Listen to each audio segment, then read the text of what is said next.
So today we have this espresso coffee machine kit.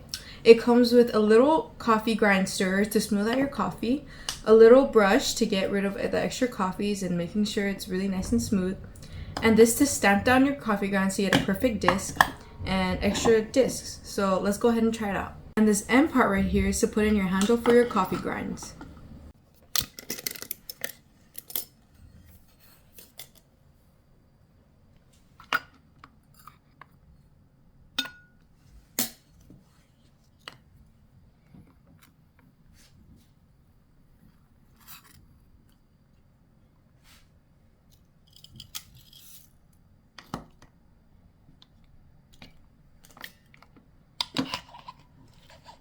Now we're ready for our espresso.